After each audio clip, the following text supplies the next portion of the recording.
Hello. അപ്പോൾ നമ്മളിന്ന് വന്നിട്ടുള്ളതെന്ന് വെച്ചാൽ നല്ലൊരു ഞായറാഴ്ചയാണ്. വേറെ കുറേ പ്രശ്നങ്ങളുണ്ട്, അതൊക്കെ നമ്മൾ വിശദമായിട്ട് പിന്നെ പറഞ്ഞു. അപ്പോൾ ഇന്ന് ഞായറാഴ്ച ഇപ്പോൾ നമ്മളിന്ന് ലീവാണ്.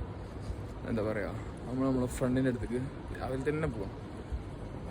നമ്മളിവിടുന്ന് അൽഫുർജാൻ വരെ പോകും. നമ്മൾ ഇർഫാൻ റൂമിലിട്ട് പോകും. അവൻ അൽഫുർജാൻ ഇവിടുന്ന് ഒരു 1 hour അടുത്ത് നമുക്ക് മെട്രോയിൽ പോകാൻ. അവിടെ പോകാൻ ആണ് പ്ലാൻ. അവിടെ പോയിട്ട് പ്രത്യേകിച്ച് പ്ലാനുകളും കാര്യങ്ങളൊന്നുമില്ല. ചിലപ്പം പണത്തിന് വല്ലതും പോകും, അല്ലെങ്കിൽ അവിടെ റൂമിൽ ഇരിക്കണം, വൈകുന്നേരം ആകുമ്പോൾ തിരിച്ചു പോകാൻ. അതൊക്കെയാണ് ഇപ്പോഴത്തെ പ്ലാൻ. ബാക്കി അപ്ഡേഷൻസ് ഞാൻ കാണിച്ചു തരാം. ഇതാണ്ട് ഞാൻ നിൽക്കുന്നിടത്തുള്ള ആക്സസ് ആണിത്. ഞാനിപ്പോൾ എന്താ പറയുക, റൂമിൽ നിന്ന് ഇറങ്ങിയ എൻ്റെ മെട്രോ സ്റ്റേഷനാണ്. നേരെ സൈഡിൽ നമ്മുടെ ഓഫീസാണ്. ഇവിടുന്ന് നമ്മൾ നേരെ എന്ത് ചെയ്യും, മെട്രോ വഴി പോയിട്ട് യൂണിയനിൽ ഇറങ്ങിയിട്ട് മാറിയിട്ട് ലൈൻ മാറിയിട്ട് പെട്ടെന്ന് നേരെ അൽഫർജാണ്.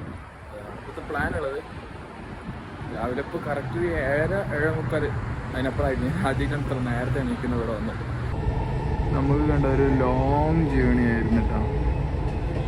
ആ കാണുന്ന യൂണിയൻ്റെ അപ്പുറത്തുള്ള അബുഹയിൽ വന്നിട്ട് 20 യൂണിയനിൽ ഇറങ്ങിയിട്ട് അങ്ങനെ കുർജിമാനിൽ കഴിഞ്ഞ് ഇങ്ങനെ റെഡ് ലൈൻ ഇവിടെ വന്ന്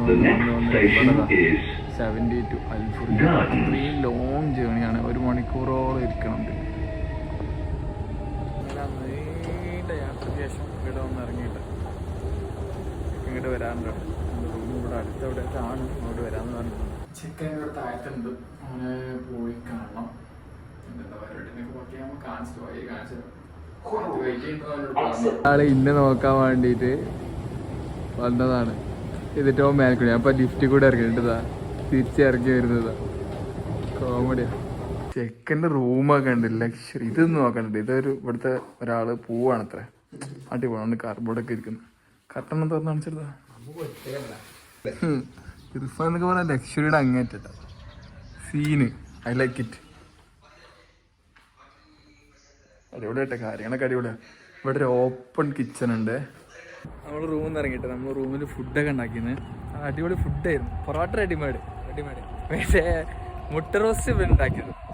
അതിന് ഞാൻ സമ്മതിച്ചില്ല, നമുക്കൊന്നും കുക്കിംഗ് അറിയില്ല. ഇവരൊക്കെ എങ്ങനെ ഉണ്ടാക്കുന്ന, ഇവർക്കൊന്നും കുക്ക് ചെയ്യേണ്ട ആവശ്യം. ഇപ്പം വർക്ക് ചെയ്യുന്നത് അല്ല ഏത് ഹോട്ടലിലാണ്? ജുമൈര ജബിൽ സർ 5 star ഹോട്ടലിലാണ്. അവരുടെ റൂമൊക്കെ റൂമിനെ ഞാൻ കാണിച്ചു തരാം. ഞാൻ വീഡിയോ എടുത്ത് വെച്ചിട്ടുണ്ട്. അടിപൊളി റൂം. ആ ഒരു റൂമിൽ 2 ആൾക്കാർ, ഡോർമെറ്ററി ഒന്നുമല്ല, നല്ല ബെഡ്, വെൽ സെറ്റിൽഡ്. ഒരു ദുബായ്ക്കാരുടെ റൂമാണെന്ന് ഒരിക്കലും പറയില്ല. മിനിമം ആ റൂമിന് എത്ര കൊടുക്കേണ്ടി വരും? അങ്ങനത്തെ റൂമിനോട് കിട്ടണമെന്നുണ്ടെങ്കിൽ 2000 ദിർഹംസ് എങ്ങനെയായാലും ആ റൂമിന് കൊടുക്കേണ്ടി വരും. പിന്നെ ഫുഡിനൊരു കമ്പനി കൊടുക്കുന്നുണ്ട്, ഹോട്ടലുണ്ട്. പക്ഷെ അവരുടെ വീക്കെൻഡ് ഡേയ്സിൽ അവർ വെറുതെ കുക്ക് ചെയ്യുന്നു, കിച്ചണൊക്കെ ഉള്ളല്ലോ, അങ്ങനെ കുക്ക് ചെയ്യുന്ന ഇപ്പോൾ ഇത് റൂമിൽ നിന്ന് ഇറങ്ങിയിട്ട് നമ്മളിപ്പോൾ നേരെ എവിടേക്ക് എമിറേറ്റ്സ് മാളിൽ പോയിട്ട് പടം കാണും. വർഷങ്ങൾക്ക് ശേഷം പടം കാണും. വർഷങ്ങൾക്ക് ചെക്കന്മാർ അതെ, ആവേശത്തിനൊക്കെ നാട്ടിൽ പോയുള്ള അവസ്ഥയാണ് കാണിക്കുന്നത്. ഇപ്പോൾ എല്ലാവരും സ്റ്റോറീസൊക്കെ കാണുന്നുണ്ട് നമ്മൾ ആവേശത്തിനൊക്കെ. വർഷങ്ങൾക്ക് ശേഷം ഇന്നലെ കണ്ടിക്കണം. പടം കണ്ടിട്ട് നമ്മൾ റിവ്യൂ വരെ എന്താ അവസ്ഥ. ഇപ്പം നമ്മൾ മെട്രോ ഒക്കെ ഇവിടുന്ന് എന്താ വെച്ചാൽ ഇവിടെ അടുത്ത് നമുക്ക് ഇതുണ്ട്, മാളുണ്ട്. പക്ഷെ ഞാൻ മാള ഫ്രണ്ട്സ് വെച്ചാൽ എനിക്കും പകുതിയാണ്, എനിക്കും പകുതി. മറ്റേ ഞാൻ ഇവിടുന്ന് പോയി കഴിഞ്ഞാൽ, ഇവിടെ അടുത്ത് പോയി കഴിഞ്ഞാൽ ഞാൻ തിരിച്ച് ഒറ്റയ്ക്ക് അതൊറ്റ പോകേണ്ടി വരും. അപ്പോൾ ഇവനാണ് എനിക്ക് ആ ഒരു പ്ലാൻ പറഞ്ഞത്. അതായത് എനിക്കും പകുതി അവനക്കും പകുതി. അപ്പോൾ നമ്മൾ രണ്ടാളും പോസിറ്റില്ല, അങ്ങനെ പ്ലാനാക്കി. ഇപ്പോൾ മെട്രോ കയറി നേരെ അവിടെ എത്തിയിട്ട് കാണിച്ചു തരാം. പടം കണ്ടിട്ട് എങ്ങനെ റിവ്യൂ എന്താന്ന് നമ്മൾ പറഞ്ഞുതരും. ഞങ്ങൾ ഇവിടുന്ന് ഫുർജാനിന്ന് കയറിയോണ്ടാണ് മെട്രോന്റെ അവസ്ഥ ഇങ്ങനെ ഉണ്ടാ, വളരെ തിരക്കുറവ്. ടിക്കറ്റ് ചെക്കൻ മുതലാളി ടിക്കറ്റ് എടുത്തോണ്ടിരിക്കുന്നത്. 12:45 ഷോ. അവരവിടെ എന്തെങ്കിലുമൊക്കെ ചുറ്റിപ്പറ്റി നിൽക്കണം. പടം തുടങ്ങിയിട്ടില്ല കേട്ടാ. ഇർഫാൻ കൊണ്ടുവന്ന സെറ്റപ്പാണിത്. ബോക്സില് നമ്മള് സീലായിരിക്കുന്നത് ജാതി ഫീല് സീനല്ലേ.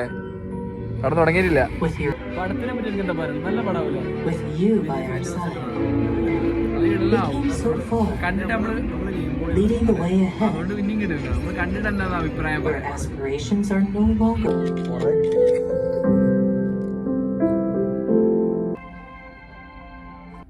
ഇന്റർവെല്ല് വരെ കണ്ടിട്ട് എന്താ തോന്നി? നമ്മളാണ്ട് ഇരുത്തിയാണ് കണ്ട് കളയും നമ്മളെ. അതാണ് അവസ്ഥ. അപ്പോൾ ഇന്റർവെല്ലായി കഴിഞ്ഞിട്ട് ഇങ്ങനെ ഇരിക്കുന്നു. ഇനി തുടങ്ങിയിട്ടില്ല. നല്ല കംഫർട്ടബിൾ സീറ്റ്. കാല കണ്ട അടിപൊളിയായിട്ട് നമ്മളെ കൊടുത്തെടുത്തി നമുക്ക് വെറുത്തായിട്ടാ. അടിപൊളിയാണ്. ഇർഫാനെ, പടം എങ്ങനെയുണ്ടായി? നമ്മൾ പടം കഴിഞ്ഞ് ഇറങ്ങിയില്ല. എന്താ അവസ്ഥ? ഒന്നും പറയാനില്ല. നമ്മള് ഹൃദയമൊക്കെ ഉണ്ടാക്കി വെച്ചിരിക്കുന്നില്ല, അതേ ഒരു മാറിയൊരു നമ്മളെ ഇരുത്തിയാണ് കളയോ അവിടെ പടം. അതാണ് അവസ്ഥ പടത്തിന്റെ. നമ്മൾ പടം കഴിഞ്ഞ് ഇറങ്ങിയിട്ടാ. അതാണ് മാൾ ഓഫ് എമിറേറ്റ്സ്. ഇനി നേരെ ഇപ്പം അവിടെ നേരെ ഫുർസാനിക്ക് പോകും. ഞാൻ നേരെ സെൻട്രൽ പോയിന്റിലേക്ക് ഞാൻ ഇവിടെ റേഡിസിക്കിലാണ്. അതൊക്കെയാണ് അവസ്ഥകൾ. ഏതായാലും അടുത്ത പരിപാടി നമുക്ക് അടുത്ത വീക്കിൽ കാണാം.